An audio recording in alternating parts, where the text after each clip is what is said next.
Welcome back to the Hannahcast YouTube channel, and today I'm going to be giving you my tier list of the best animated feature nominees of the 2020s. Obviously, you can see the movies right here, and this is the first video where I'm recording at the new place I'm staying at. Before I, go on, I do want to encourage you guys to check out the YouTube memberships, all right? The YouTube memberships, I'm doing a lot of really cool videos over for members.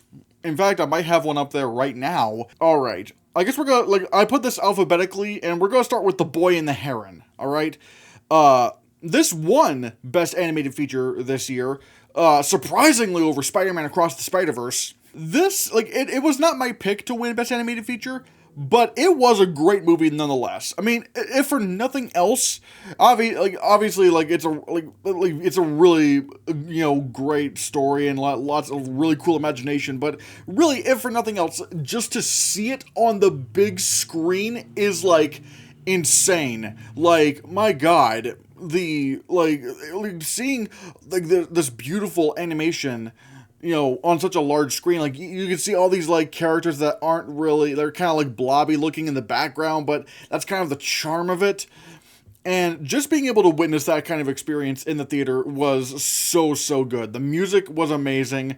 I'm going to put Boy and the Heron in A tier, alright? I think this is a very strong film. So, yeah. Elemental. Okay, I'm not going to be so nice to Elemental. I still don't know why this was nominated for this category. I have no idea why. This is ridiculous. It's not, Elemental's not an awful movie, but it's definitely very mid. Probably one of Pixar's worst. I like the message, but the problem I feel with Elemental is that its world building doesn't really make a lot of sense. And, the message is pretty obvious what they're trying to do, but the characters aren't really that interesting.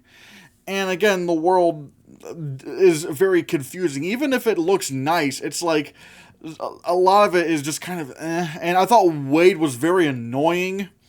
I'm not really a fan of Elemental. Again, it's not awful, but I will put it in C tier. So yeah. Flea, if I'm not mistaken, the first documentary to be put into best animated feature, although I'm not exactly sure if Persepolis counts. Granted, I've not seen Persepolis, but I know it's based on a true story. But Flea was not only, but it was nominated for Best Animated Feature, Best International Feature, and Best Documentary Feature. And my God, it was a wonderful film. I thought it was great. So I think I'm going to put Flea at A. Not as good as Boy and the Heron, but again, it's a great film. I highly recommend it. Luca. This, again, I'm not gonna lie, Pixar was not, it was kind of hit or miss this year, this decade. And admittedly, this is kind of my hot take. I think Luca's also kind of, not that great. It's just very standard. And it's just I don't really know what to really glean out of it. It's I'm just kind of watching all this happen, and it's not really particularly funny, and I could pretty much tell where what each character was going to do, what their motivations. It's not it's not really that interesting at all. So yeah, I do like how kind of expressive the animation can be and how weird it can be. But that's really all I have to really say about it. It's not that great in my opinion. Not Marcel the Show with Shoes On.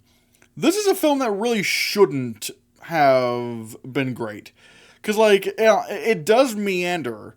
And that worries me. Because I'm movies that meander and don't really do anything, I'm just kind of oh no. It's a hit or miss as to whether or not, or not hit or miss, but it's a 50-50 as to whether or not I'll actually be invested.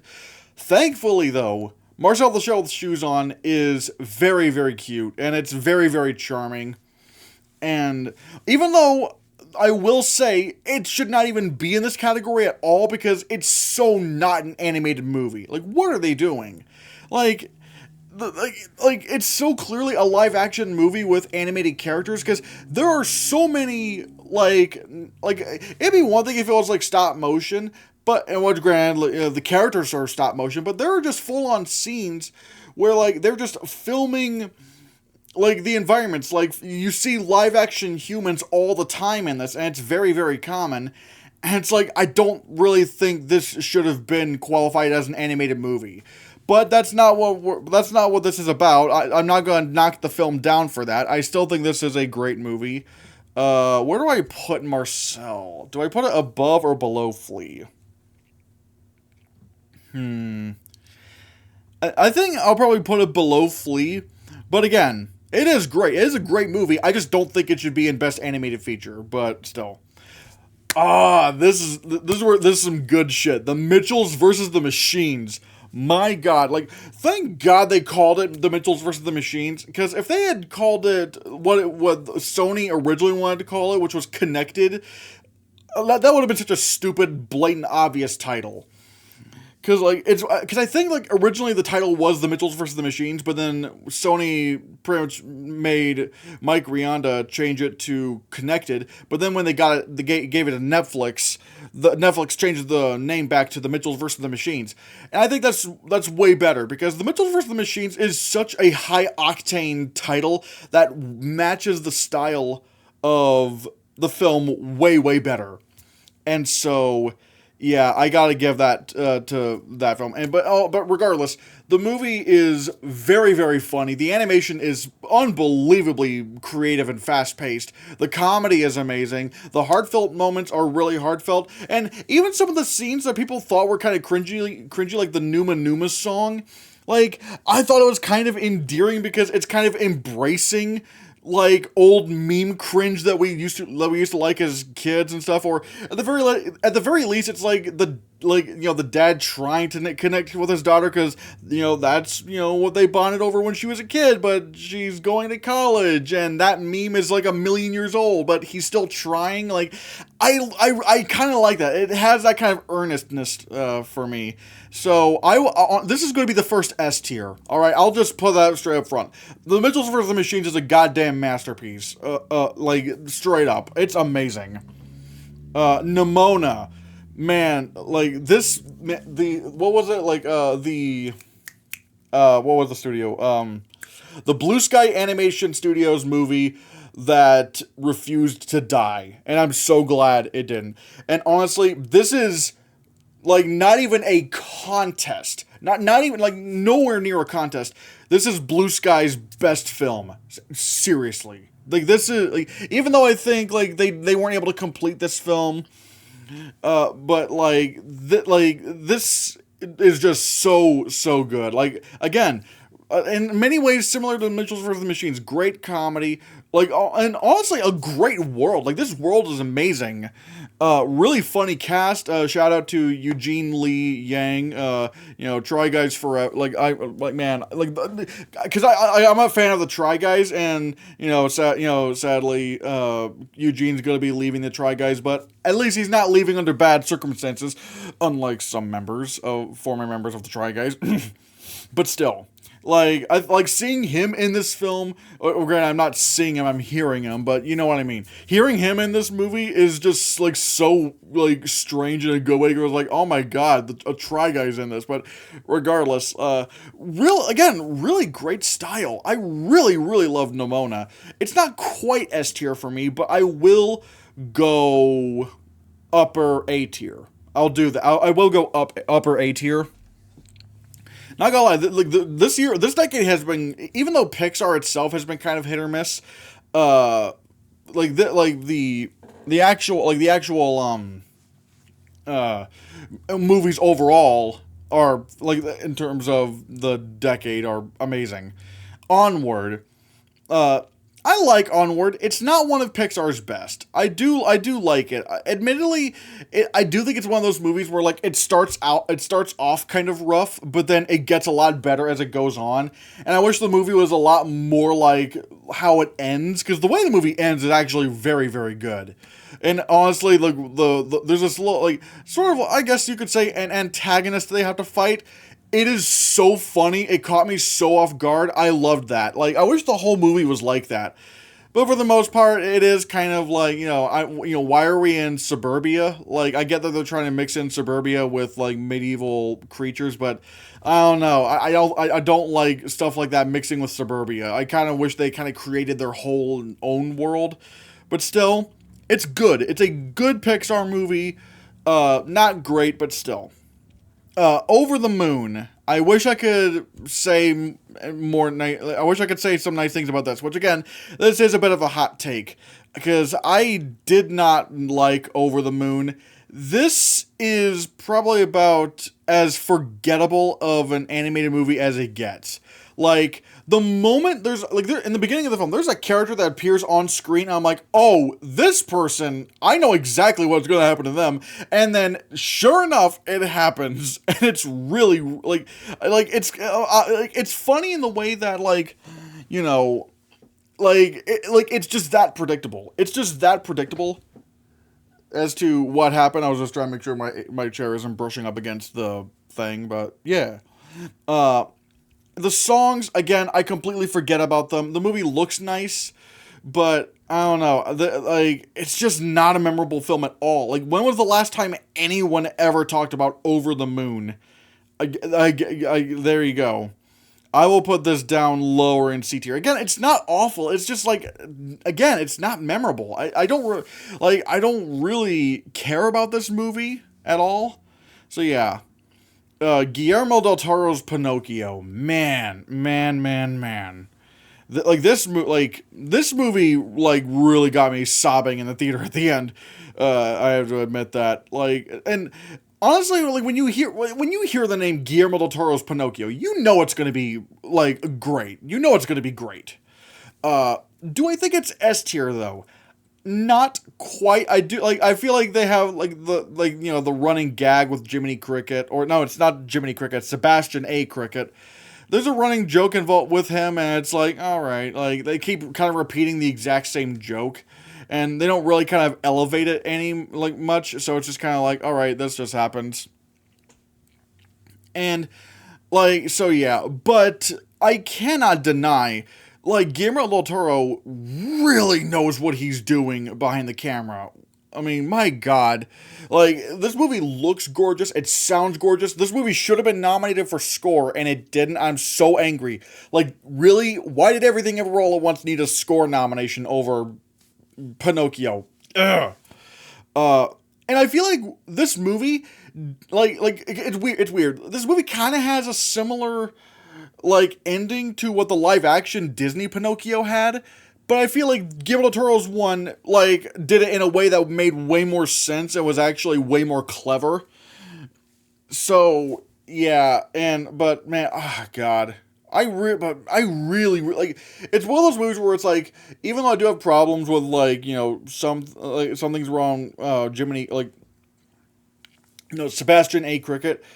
The highs of this movie are really, really high. The great things about this movie are, some of the best I've seen in animation in recent years. So I'm really toying with giving it, with putting it above The Boy and the Heron. Maybe I'll do that. Maybe I will put Pinocchio above The Boy and the Heron, but we'll have to see. And there we go. Puss in Boots: The Last Wish. This is Film Twitter's favorite animated movie ever. And let me look. As much as people will be annoyed by people saying, "Oh man, have you seen Puss in Boots? That was amazing." I am one of those people. I really do think Puss in Boots: The Last Wish is a great movie.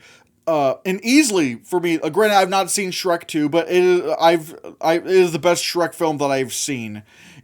Which, again, hot take. I don't really care for the first Shrek all that much. And I think the best way to describe it is I feel like Puss in Boots: The Last Wish took advantage of this world way more than Shrek.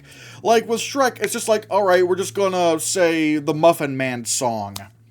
And that's just kind of it. We're not really gonna do anything else with that. Here, with Puss in Boots: The Last Wish, my God, with what they do with Jiminy Cricket, it is so funny how much they keep escalating this character, to the point where when it hits that top payoff, it's it feels earned, and it's so funny, like hearing these words come out of this character.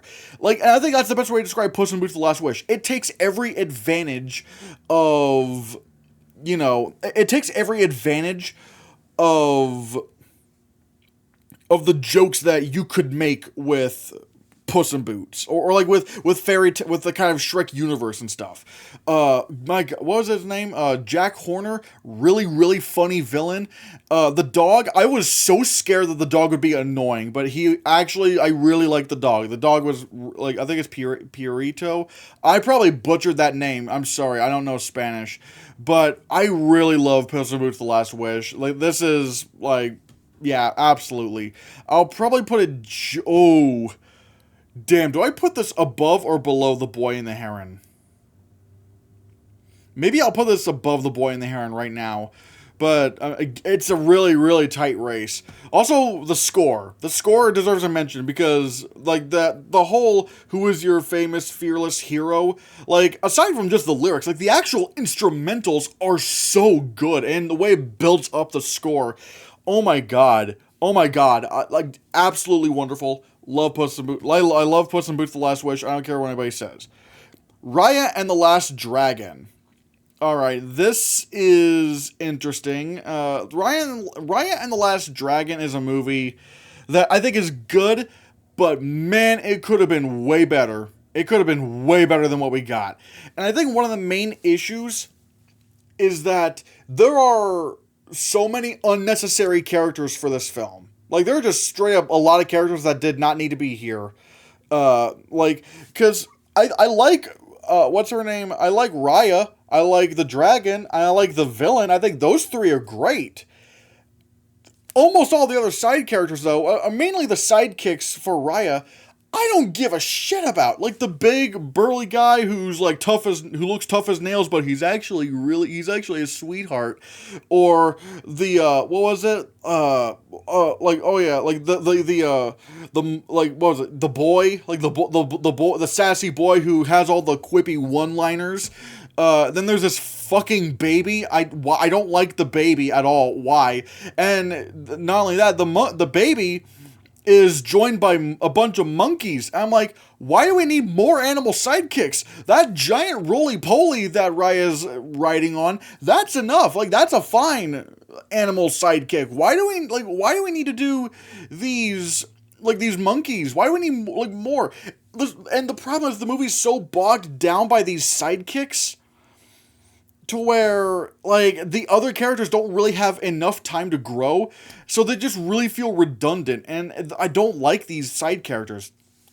And I guess another thing is that I feel like the characters feel a little bit too modern. I'm fine with it. I'm fine with, like, with Sisu the dragon. I'm fine with her being kind of modern-ish.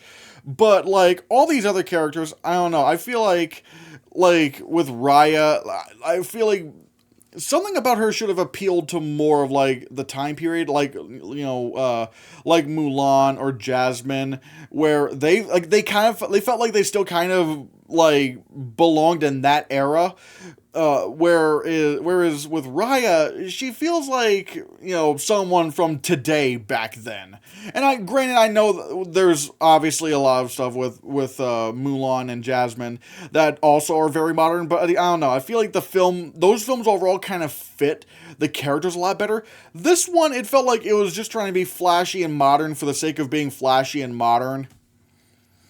So, yeah, I feel like if the movie just kind of toned it down a little bit more and got rid of those stupid sidekicks that no one likes. Okay, maybe a lot of people like them, but I don't like them.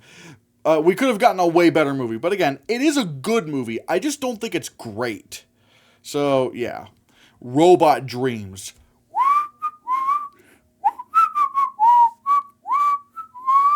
Man, you're never gonna hear Friday Night September. I think it's Friday. I think that's the song, Friday Night September. Like, you're never gonna hear that song the same ever again. If when you watch this movie, and Robot Dreams is absolutely amazing. I have a friend who apparently is like he actually read the comic and he said this was almost exactly like the comic and he really loved Robot Dreams. Shout out to John the Bopper. But man, I really, really love Robot Dreams. Like, it is a very, very hell, like, there's not even any dialogue in this movie. The only dialogue you really hear is literally the song "Friday Night September," that song that just keeps playing, and it has so many different meanings in this movie. Like, it's so weird that one song can mean so much in so many different ways. It's really clever. I really like this movie, the way this movie used music. But again, it's one of those movies that threatens to be boring because, like, there are lots. There's a character that's literally stuck in one place for God knows how long, and that could be boring real fast. But luckily, it wasn't. Really, really loved Robot Dreams. I think it's very endearing. I'm gonna put this in A tier. Man, where do I put this? Do I put this above Flea or below it? Ooh, this is tough. I will probably put this below Flea, but again, it's a very, very, very, very tight race.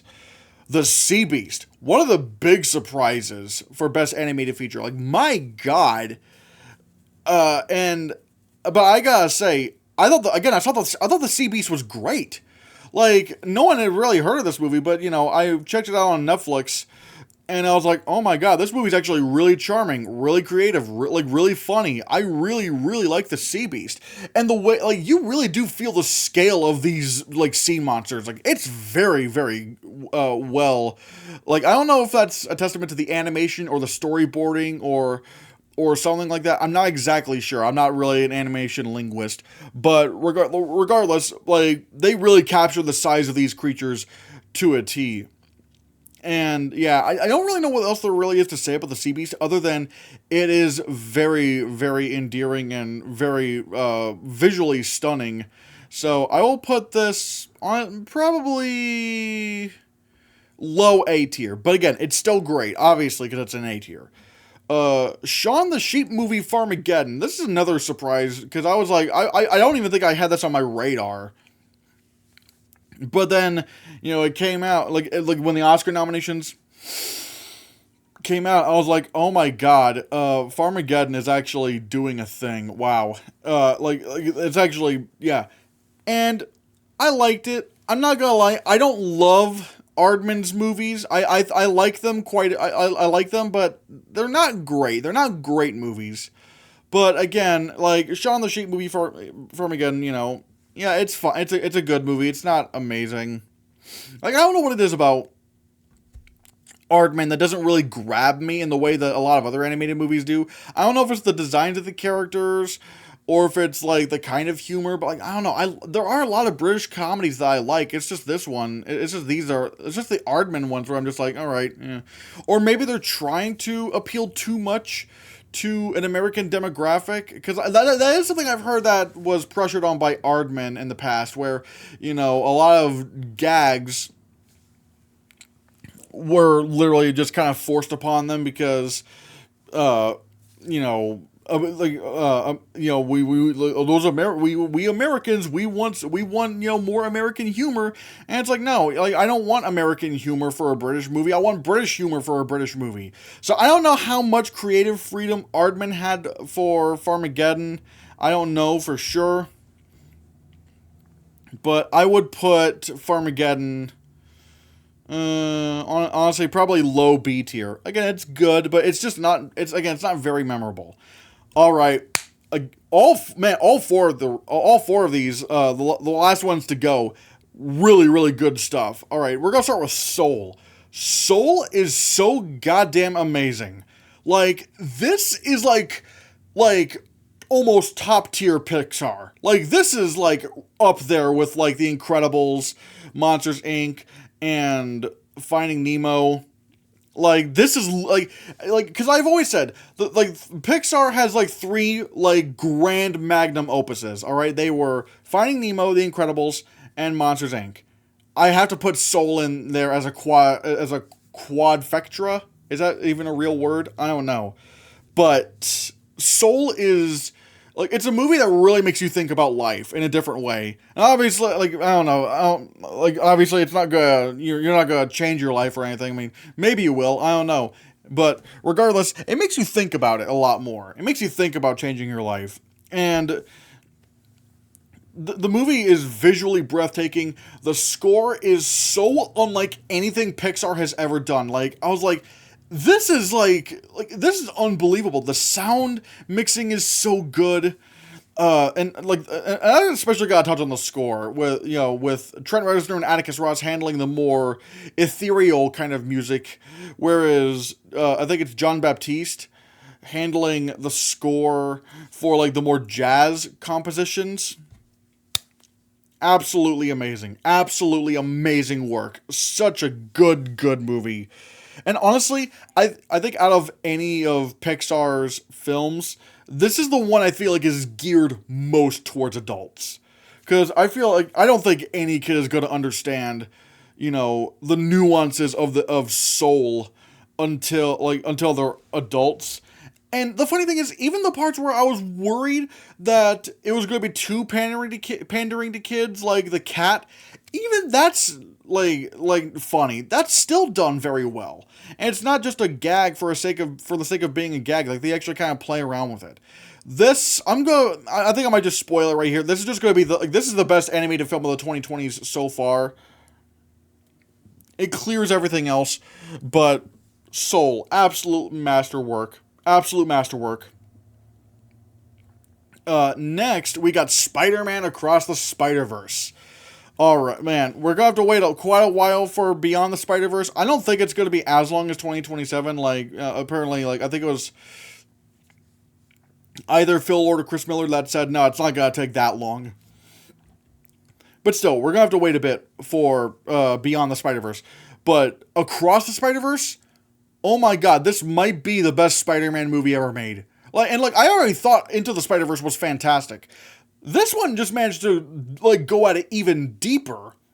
Like, a whole first hour of this movie doesn't even get to the whole crazy multiverse stuff, and yet it is just character building. It's just pure, straight, unadulterated, character building, making you care about these characters, even if it's in a more mundane setting. It's still so fascinating. I really, really like these characters.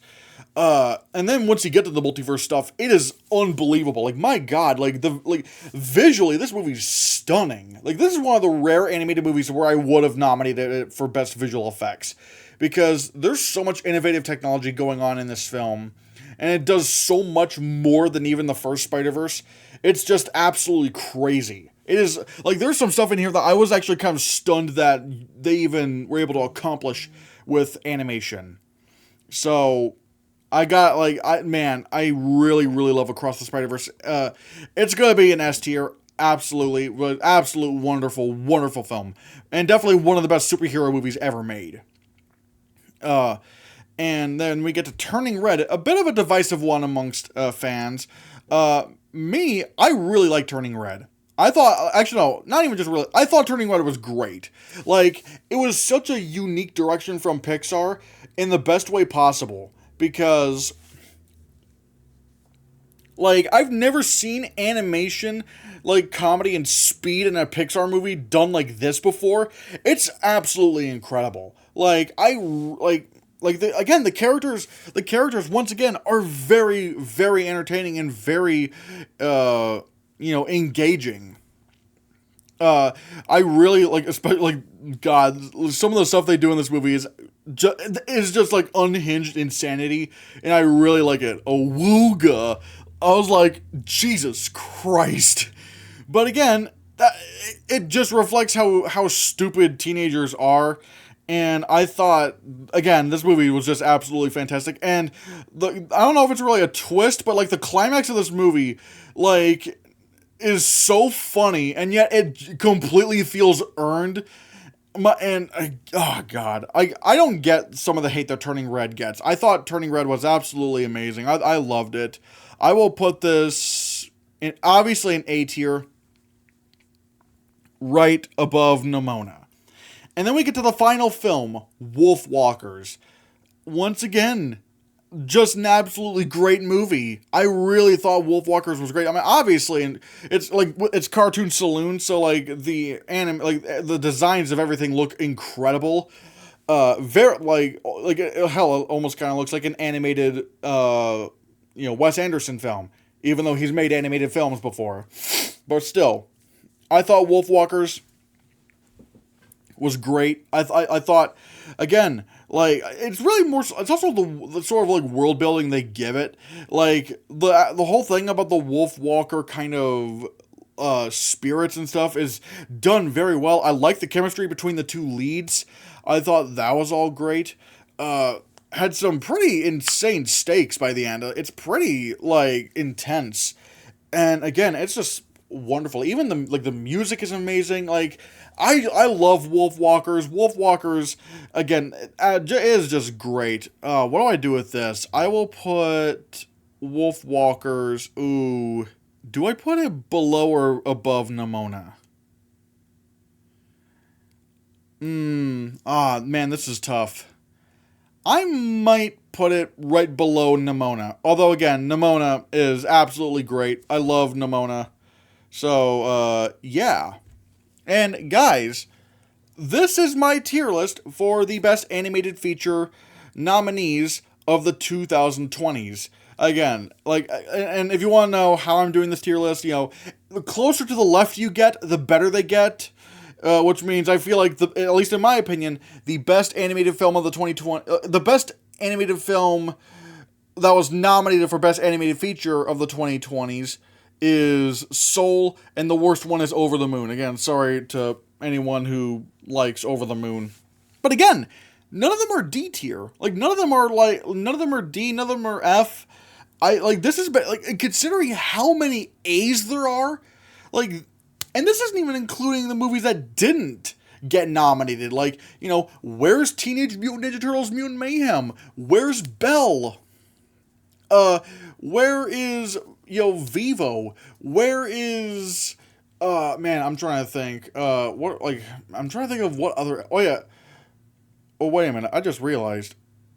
Oh, no. I forgot one film. Dang it. Encanto. I forgot to put in Encanto. Why did I forget? That literally won Best Animated Feature that year. Ugh. Regardless, Encanto is great. Again, it's not like, S tier, but, 7 foot straight. Well, not. I already botched the song. Regardless, I'm putting Encanto somewhere nice. Because I do really like Encanto. Honestly, maybe... yeah, I'll probably put it here. Lower A tier, but again, it's still A tier. That's still a great movie. Okay, yeah. Locking it in. This is my best animated feature tier list. Again, great movies. Like the worst one is Over the Moon, but even then, it's not awful. It's still not an awful movie. Now I want to hear from you. What is your tier list for the best animated feature Oscar nominees of the 2020s so far? I left a link in the description for this tier list so you can make one yourself, and you could probably tag me at the Hannahcast on Twitter for your tier lists. I want to hear from you, and be sure you hit the subscribe button, because if you don't, you will never win Best Animated Feature.